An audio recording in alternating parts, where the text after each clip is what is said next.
2000 সাল থেকে আওয়ামী লীগের রাজনীতির সাথে সম্পৃক্ত ছিলাম। ছাত্রলীগ আমার নেতৃবৃন্দ জানেন, ছাত্রলীগ করেছি, যুবলীগ করেছি, এখন ইনশাআল্লাহ সাথে আছি। যদিও কত বড় কোনো পক্ষ থেকে নেতৃত্ব দেই নাই, আপনাদের ভালোবাসা দিয়ে আমাদের সবার সাথে একটা সুপরিস্থিতি আছে। আপনাদের দোয়া এবং ভালোবাসা থাকলে ইনশাআল্লাহ আগামী 21শে মে আমরা আমাদের যে তিনজন প্যানেল, বাচ্চু ভাই, আমি এবং সুরাইয়া সহ আমাদের বেলাল ভাই সহ যারা আছে সিনিয়র নেতৃবৃন্দ, ওনাদের তত্ত্বাবধানে এবং আপনাদের সম্মিলিত প্রচেষ্টা থাকলে আগামী 21শে মে আমরা ইনশাআল্লাহ রামগঞ্জে একটা ভোট বিপ্লবের মাধ্যমে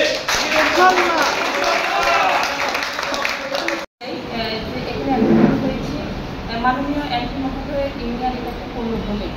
এই মাজার জিয়ারত শেষে প্রার্থীগণ আপনাদের সাথে আলোচনা করতে এসেছে, যেহেতু এমপির সাথে সম্মান রক্ষার্থে আজকে এই আয়োজন। সেই আজকে উপজেলা পরিষদ নির্বাচন ঘিরে এই আলোচনায় যারা উপস্থিত হয়েছে সকলের প্রতি কৃতজ্ঞতা জানাচ্ছি এই কারণে, যেহেতু উপজেলা পরিষদ আমরা 7 জানুয়ারি গত 7 জানুয়ারি জাতীয় নির্বাচন করেছেন আপনারা, তা আপনাদের যোগ্যতা আপনাদেরকে নিয়ে আজকে এই উপজেলা পরিষদ নির্বাচনটাও আপনাদেরকে ঘিরে আজকে মাঠে আপনারা কাজ করে যাচ্ছেন। আমরা প্রার্থীরা শুধু প্রার্থী মাত্রে আমরা ডোর টু ডোর আমাদের পক্ষে কোনোভাবে পৌঁছা সম্ভব হয় না। কালকে আমাদের আপনারা জানেন, আর গতকাল থেকে হচ্ছে আমাদের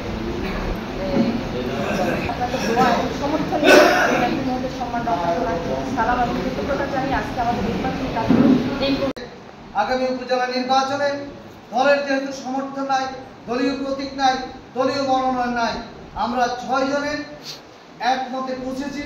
আমি সকলের কাছে অনুরোধ করি বাচ্চুকে সমর্থন করার জন্য। আপনারা আমাকে দিয়েছেন, আমি যে ঋণী, বাচ্চুর অনেক ত্যাগ আছে, সেই আলোকে সকলে ঐক্যমত পোষণ করে আমাকে সমর্থন করে। এই সমর্থনের সাথে মাননীয় সাংসদ ব্যক্তিগতভাবে সম্পৃক্ত নয়, তিনি অভিনন্দন জানিয়েছে। আমরা যে ঐক্যমতে বুঝতে পেরেছি, সেই জায়গায় তাৎক্ষণিক শাহজাহান সাহেবকে 3 বার ফোন দেওয়া হয়েছে। এক পর্যায়ে এমপি সাহেব ফোন দিয়েছে, তিনি ফোন বন্ধ করে দিয়েছে।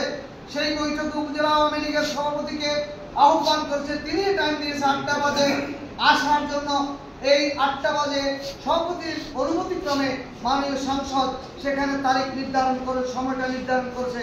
অত্যন্ত পরিতাপের বিষয়, তিনি উপস্থিত হয় নাই।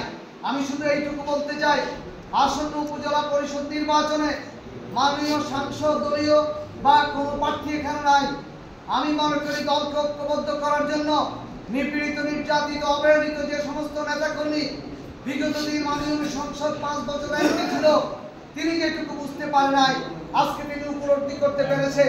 আমি এই পবিত্র কামসুলপুর মাজার জিয়ারত করে আমরা এসেছি। উপস্থিত নেতৃবৃন্দের কথা দিলাম, বেলাল ভাই এখানে আছে, আমাদের 3 নং ভাদুর ইউনিয়ন পরিষদের চেয়ারম্যান আছে, ছাত্রলীগ নেতৃবৃন্দ আছে।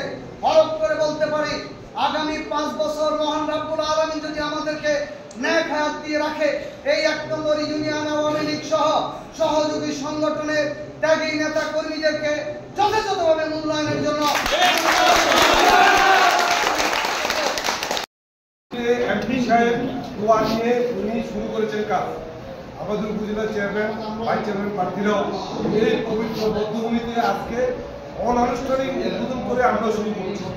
আমরা ইনশাল্লাহ আপনারা যদি 6 মিনিট 6 জায়গায় জয়ের যাত্রা আমরা গোলাপ করব। আমরা চেষ্টা করবো আপনাদের পাশে, এখানে তৃণমূলের নেতা হলে আমার বাচ্চা আছে, মহিলা ভাইস চেয়ারম্যান ছুটে আসছে, সেগুলি আছে।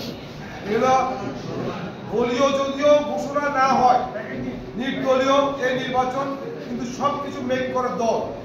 এই যারা নির্বাচিত হয়ে দলের তো প্রতিনিধিত্ব করবে। অতএব শেখ হাসিনা যেই কারণে ঘোষণা দিচ্ছেন নির্দলীয় এই নির্বাচনকে প্রাণবন্ত করার জন্য, এই জন্য আমরা মাটি মানুষের নেতা, আমাদের নেতা তৃণমূলের নেতাকেই চিহ্নিত করেছেন। আমরা চাই এই তৃণমূলের নেতা আপনাদের নেতা হোক। আপনারা কি চান না?